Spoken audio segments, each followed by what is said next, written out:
Si le preguntaras a la mayoría de las personas por qué alguien va al infierno, te darían una lista.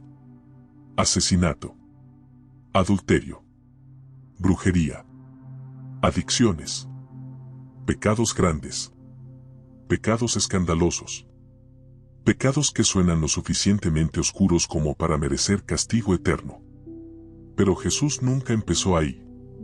Y eso debería inquietarte, porque significa que muchas personas están completamente seguras de su salvación, mientras caminan directo hacia la perdición. Jesús no dijo, la razón número uno por la que las personas se pierden es porque cometieron tal o cual pecado. Él fue más profundo. Mucho más profundo. Porque el problema real no está en lo que haces, sino en lo que haces con él.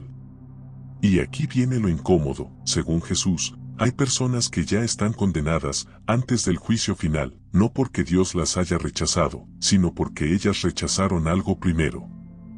En los próximos minutos vamos a ver las propias palabras de Jesús, no opiniones, no tradiciones religiosas, no amenazas vacías. Palabras que revelan la razón número uno por la que la gente se pierde, y por qué incluso personas religiosas, que oran, que sirven, que conocen la Biblia, pueden terminar separadas de Dios para siempre. Si alguna vez pensaste, yo no soy tan malo, o algún día me acercaré más a Dios, o mientras crea, todo estará bien. Este mensaje es para ti. Porque la luz ya vino, y la pregunta no es si Dios te ama. La pregunta es si tú estás dispuesto a salir de la oscuridad. El error más común sobre el infierno.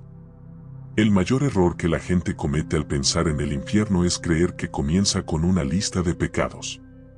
Como si Dios estuviera en el cielo con un cuaderno, anotando fallas, esperando que cruces una línea invisible para finalmente decir, ahora sí. Ya es suficiente. Pero Jesús nunca presentó el infierno así. Ese pensamiento nos tranquiliza, pero también nos engaña. Porque si el problema fueran solo ciertos pecados graves, muchos podrían respirar aliviados y decir, eso no soy yo. No maté a nadie. No soy satanista. No vivo en excesos visibles. Por lo tanto, debo estar bien. Pero Jesús desarma esa falsa seguridad desde la raíz. En Juan 3, después de declarar el amor más famoso de la historia, porque de tal manera amó Dios al mundo, Jesús no cambia de tema. Él profundiza. Y lo que dice después es inquietante. Porque revela que la condenación no comienza cuando alguien peca, sino cuando alguien se enfrenta a la luz. Aquí está el problema, todos pecan. Todos fallan. Todos cargan oscuridad en alguna forma. Entonces, si el infierno fuera simplemente el castigo por pecar, nadie tendría esperanza.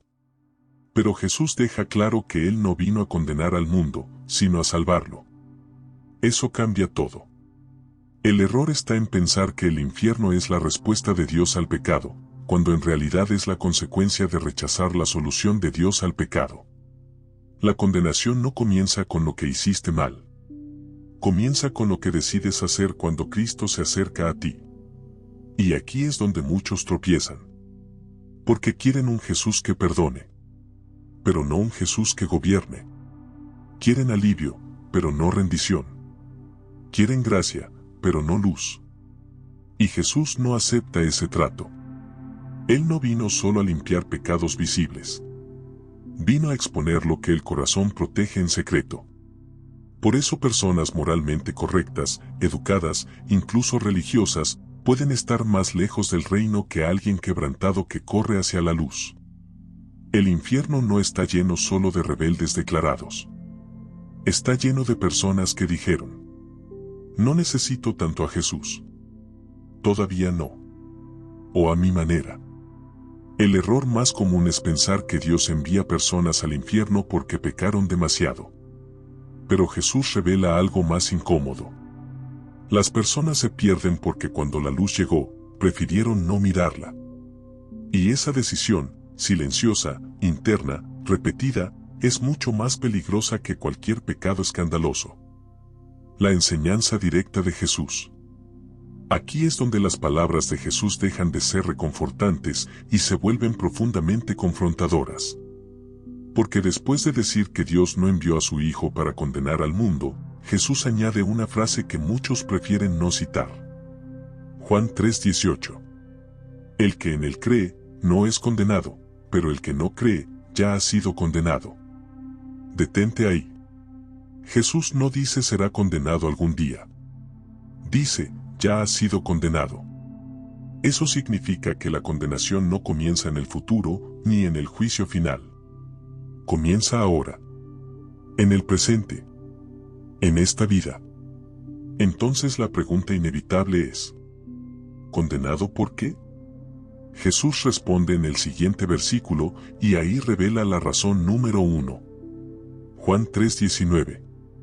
Y esta es la condenación, que la luz vino al mundo, y los hombres amaron más las tinieblas que la luz, porque sus obras eran malas. Eso cambia completamente la conversación. Jesús no dice que la condenación es porque las personas pecaron. Él dice que la condenación es porque cuando la luz llegó, tomaron una decisión. Amaron más la oscuridad. La luz no vino con violencia. No vino obligando. No vino arrastrando a nadie. La luz vino ofreciendo vida. Ofreciendo perdón. Ofreciendo rescate. Pero entonces ocurrió algo. La luz expuso. La luz reveló. La luz mostró lo que estaba escondido. Y muchos no huyeron de Dios. Huyeron de la exposición. Porque venir a la luz no solo significa ser perdonado. Significa ser visto. Confrontado. Desnudado por la verdad. Y eso incomoda. Jesús continúa explicando que todo aquel que practica el mal odia la luz y no viene a ella, para que sus obras no sean reprendidas. Fíjate bien. No dice que la luz los rechaza. Dice que ellos la odian. Este no es un problema de falta de evidencia. Es un problema de afecto.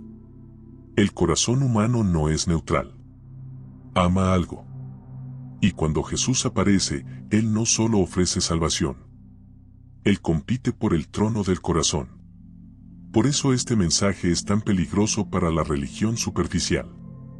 Porque alguien puede cantar, servir, predicar incluso, y aún así, amar la oscuridad en áreas que no quiere entregar. Jesús no está hablando solo de pecados malos. Está hablando de cualquier cosa que prefieras antes que su señorío. Control. Orgullo. Autonomía. Deseos secretos. Pecados respetables. Autojusticia. La luz amenaza todo eso. Y aquí está lo más serio. Según Jesús, las personas no terminan perdidas porque Dios las empujó al infierno, sino porque cuando Dios se acercó, ellas se apartaron. La condenación no es Dios diciendo, vete. Es Dios diciendo, ven. Y la persona respondiendo, no. Por eso el infierno no es un fallo del amor de Dios. Es la consecuencia final de rechazar ese amor. Jesús deja claro que el problema nunca fue la falta de gracia. El problema fue el rechazo de la luz.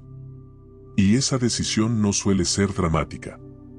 No siempre es rebelión abierta. Muchas veces es silenciosa. Postergar.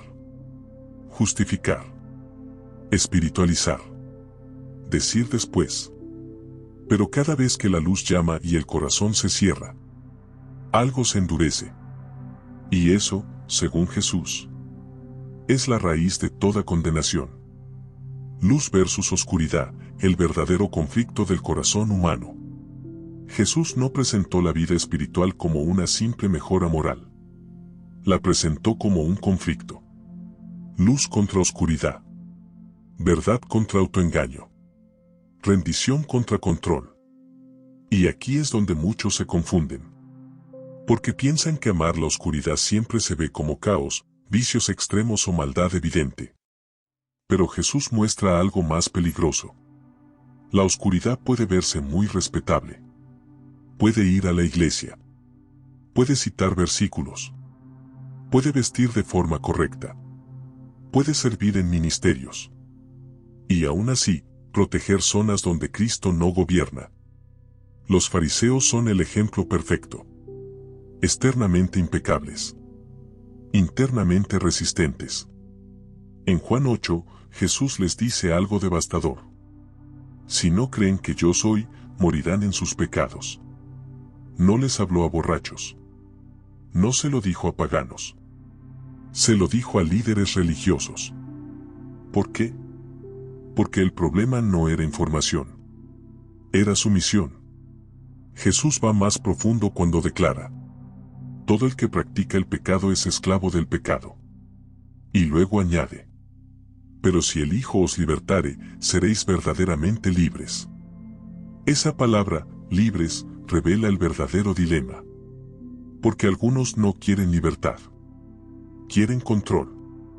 Prefieren cadenas que pueden manejar a una libertad que exige rendirse.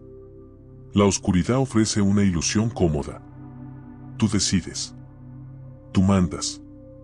Tú pones los límites.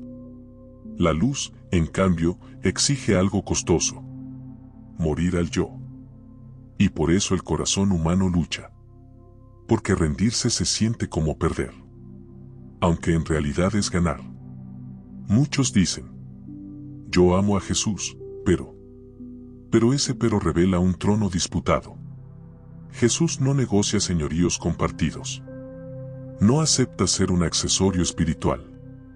No entra para decorar la casa. Entra para gobernarla. La oscuridad se aferra a cosas distintas según la persona. Para algunos es placer. Para otros, reputación. Para otros, orgullo espiritual. Hay personas que aman más su pecado que a Jesús. Y hay otras que aman más su justicia propia que a Jesús. Ambas cosas son oscuridad. Por eso alguien puede rechazar a Cristo no porque viva mal, sino porque se considera suficientemente bueno. Eso también es amar la oscuridad.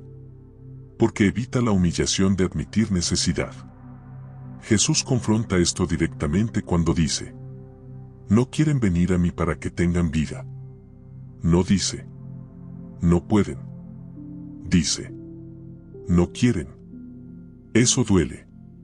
Porque significa que el problema no es falta de oportunidad, sino resistencia del corazón. Y aquí está la parte más honesta del mensaje. Nadie se pierde accidentalmente. Las personas se endurecen poco a poco. Decisión tras decisión. Convicción tras convicción ignorada. No es que Dios deje de hablar. Es que el corazón aprende a no escuchar. La luz sigue brillando. Pero los ojos se acostumbran a la oscuridad. Y cuando eso pasa, lo que antes incomodaba, ahora se justifica. Lo que antes dolía, ahora se defiende. Y lo que antes parecía peligroso, ahora se llama normal. Ese es el verdadero poder de la oscuridad. No grita. No amenaza. Adormece. Jesús vino a despertar. Y por eso su luz incomoda tanto. Religión sin rendición, cuando conocer de Jesús no es conocer a Jesús. Aquí es donde el mensaje de Jesús se vuelve especialmente peligroso para la religión cómoda. Porque hay algo peor que rechazar a Jesús abiertamente. Y es usar su nombre sin rendirse a Él. Jesús lo dijo sin rodeos en Mateo 7. No todo el que me dice, Señor, Señor, entrará en el reino de los cielos. Detente ahí. Estas personas no son ateas. No son burladores. No son ignorantes espirituales. Le llaman Señor. Incluso enumeran obras espirituales. Profetizamos. Expulsamos demonios. Hicimos milagros. Y Jesús no responde diciendo: no hicieron suficientes obras. Él dice algo mucho más aterrador: nunca los conocí. Eso significa que se puede hacer mucho para Jesús, sin caminar con Jesús. Se puede servir sin someterse. Se puede predicar sin arrepentirse. Se puede usar su nombre sin entregarle el corazón. Y eso es religión sin rendición. El problema no es la actividad espiritual. Es la ausencia de relación. Jesús no busca asistentes. Busca discípulos. No busca admiradores. Busca seguidores. No busca personas impresionadas por Él, sino personas transformadas por Él. Por eso muchos se sorprenderán. Creyeron estar bien. Creyeron estar dentro. Creyeron que su currículum espiritual los respaldaba. Pero nunca permitieron que Jesús examinara su interior. Nunca le dieron autoridad real sobre su vida privada. Nunca soltaron el control. Nunca dejaron de negociar. Jesús también lo expresó así en Juan 5:40. No quieren venir a mí para que tengan vida. Otra vez, no es incapacidad. Es resistencia. Hay personas que aman la iglesia, pero no aman la santidad. Aman la música, pero no la obediencia. Aman las bendiciones, pero no la cruz. Quieren a Jesús como Salvador, pero no como Señor. Y eso, según Jesús, no es suficiente. Santiago lo dice de forma aún más directa. Aún los demonios creen y tiemblan. Creer hecho sobre Jesús no salva. Lo que salva es rendirse a Él. El infierno no está lleno solo de personas inmorales. Está lleno de personas religiosas, que nunca se arrepintieron verdaderamente. Gente que sabía orar, pero no obedecer. Que sabía hablar de gracia, pero no abandonar el pecado. Que sabía defender doctrina, pero no morir al yo. La religión sin rendición permite esconderse. Permite aparentar. Permite sentirse seguro sin cambiar. Pero la luz de Cristo no acepta disfraces. Jesús no vino a mejorar tu versión religiosa. Vino a darte una vida nueva. Por eso Él dice: si alguno quiere venir en pos de mí, niéguese a sí mismo. Tome su cruz. Y sígame. Eso no es lenguaje simbólico. Es una invitación a morir. Morir al orgullo. Morir al control. Morir a la falsa seguridad. Y aquí está la advertencia. Muchos dirán Señor, con los labios, pero nunca le dijeron sí, con la vida. Y ese autoengaño, según Jesús, es una de las formas más peligrosas de oscuridad. El peligro del después. Hay una forma de rechazar a Jesús que no parece rechazo. No se manifiesta con blasfemias. No se expresa con rebeldía abierta. No grita no quiero a Dios. Solo dice una palabra. Después. Muchos no se pierden porque odian a Dios, sino porque siempre planean obedecerlo más tarde. Jesús advirtió sobre esto una y otra vez. Habló de personas viviendo vidas normales. Comiendo. Trabajando. Casándose. Comprando. Vendiendo. Nada malo en sí mismo. Pero en Lucas 17, Jesús compara los últimos días con los días de Noé y de Lot. La gente no estaba entregada a rituales satánicos. Estaban ocupados, distraídos, adormecidos por la rutina. Y cuando llegó el juicio, fue repentino. El problema del después es que crea una falsa sensación de control. Hace creer que siempre habrá más tiempo, más oportunidades, más convicciones. Pero la Biblia nunca promete un mañana. En Hechos 24, el gobernador Félix escuchó el evangelio de Pablo. La escritura dice que tembló. Convicción real. Corazón inquieto. Conciencia despierta. Y aún así respondió: vete por ahora, cuando tenga tiempo, te llamaré. Nunca volvemos a leer que lo hiciera. Ese después fue suficiente para perderlo todo. El después endurece lentamente. Cada vez que el Espíritu habla y no obedeces, algo se apaga. No de golpe. Poco a poco. La voz no desaparece. Se vuelve más fácil de ignorar. Y llega un punto donde lo urgente ya no se siente urgente. La eternidad se ve lejana. La gracia se asume. El arrepentimiento se posterga. Pablo advierte en 2 Corintios 6:2. Ahora es el tiempo aceptable. Ahora es el día de salvación. No mañana. No cuando arregles tu vida. No cuando se calme todo. Ahora. El infierno no está lleno solo de personas que dijeron no. Está lleno de personas que dijeron todavía no. Personas que planeaban cambiar. Que pensaban acercarse a Dios. Que sentían convicción. Pero la silenciaron. Y un día, simplemente no despertaron. Jesús fue claro. Nadie sabe el día ni la hora. Jugar con el después es jugar con la eternidad. Porque cada vez que retrasas una decisión espiritual, estás decidiendo. No decidir. También es decidir. Y esa decisión silenciosa puede ser la más peligrosa de todas.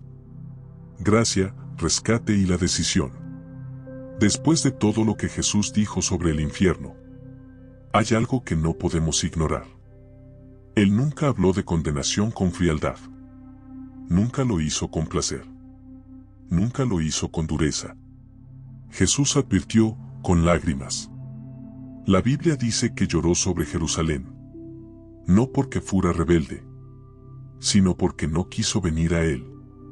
Aquí está la verdad que cambia todo. El infierno no fue creado para ti. Jesús dijo que el fuego eterno fue preparado para el diablo y sus ángeles. Pero las personas llegan ahí por rechazar al único que puede rescatarlas. Cristo no vino como verdugo. Vino como Salvador. Imagina a alguien que se está ahogando. Un rescatista se lanza al agua. Extiende la mano. Ofrece una cuerda. Si la persona la rechaza, ¿de quién es la tragedia? Eso es exactamente lo que Jesús está haciendo. Hoy. Ahora. Contigo. La cruz no es un símbolo religioso. Es una declaración. Ahí Dios dijo: no voy a abandonarte a tu destino. Voy a cargarlo yo mismo. Jesús bebió la copa del juicio, para que tú no tuvieras que beberla. Si hubiera otro camino, Él no habría muerto. Pero murió. Porque no había alternativa. Rechazar ese sacrificio no es un error menor. Es el rechazo del mayor acto de amor de la historia. Y aquí está lo más poderoso. Si sientes incomodidad, si sientes convicción, eso no es condenación. Eso es misericordia. Es la luz llamando a la puerta del corazón. La pregunta no es si eres perfecto. Nunca lo fuiste. Nunca lo serás. La pregunta es: ¿quieres la luz o prefieres la oscuridad? Hay una diferencia entre luchar contra el pecado y defenderlo. Entre caer y arrepentirse. Y caer y justificarse. Si estás peleando. Si estás cansado. Si deseas cambio. Eso es evidencia de que la luz ya está obrando. Jesús no pide que te limpies primero. El hijo pródigo regresó sucio. Y el padre corrió a abrazarlo. El problema no fue el barro. Fue haberse quedado lejos. Hoy no se trata de religión. Se trata de rendición. No se trata de prometer portarte mejor. Se trata de entregar el control. Jesús no está pidiendo una parte de tu vida. Está pidiendo todo. Porque solo cuando Él es Señor de todo, puede salvar todo. Esta es la decisión. No mañana. No después. Hoy. Llegamos al punto donde ya no basta con escuchar. Porque después de todo lo que Jesús dijo, después de toda la luz revelada, no hay terreno neutral. Jesús fue claro. El que no está conmigo, está contra mí. No decidir. También es decidir. Si mueres sin Cristo, no será porque Dios no te amó. No será porque tus pecados fueron demasiado grandes. No será porque no hubo suficiente gracia. Será porque dijiste no. O porque dijiste después. Hasta que se te acabaron los después. Incluso la indiferencia es un rechazo. Ignorar a Jesús es rechazarlo. Pero aquí está la esperanza. Si estás escuchando esto, todavía hay tiempo. El hecho de que esta palabra te haya alcanzado no es casualidad. Es misericordia persiguiéndote. Jesús está extendiendo la mano otra vez. No para avergonzarte. No para aplastarte. Sino para rescatarte. La Biblia dice en Romanos 8:1. Ahora, pues, ninguna condenación hay para los que están en Cristo Jesús. La clave está ahí. En Cristo. No cerca. No alrededor. No admirándolo desde lejos. En Él. Eso requiere un giro. Un arrepentimiento real. Una rendición sincera. No palabras mágicas. No un ritual vacío. Un cambio de dirección del corazón. Si hoy reconoces que has amado la oscuridad, que has postergado, que has negociado, que has vivido a tu manera, puedes venir ahora mismo. No cuando te arregles. No cuando seas mejor. Ahora. Puedes decirle con sinceridad: Jesús, dejo de confiar en mí. Dejo de justificarme. Dejo de huir. Creo que moriste por mí. Creo que resucitaste. Te entrego mi vida. No quiero el infierno. Te quiero a ti. Eso es salvación. Eso es pasar de condenado a perdonado. De oscuridad a luz. Y si ya eres creyente, este mensaje también es para ti. Porque hay personas a tu alrededor, caminando hacia la eternidad, sin darse cuenta. No las engañes con palabras suaves. Ámalas lo suficiente como para decir la verdad. Jesús habló del infierno. Porque ama. Advirtió. Porque no quiere perder a nadie. Vive con urgencia. Camina en la luz. No juegues con la oscuridad que Él murió para vencer. Y recuerda esto. Porque aquí cerramos el círculo. Jesús reveló la razón número 1 por la que las personas van al infierno. No para asustarte, sino para que tú no seas una de ellas.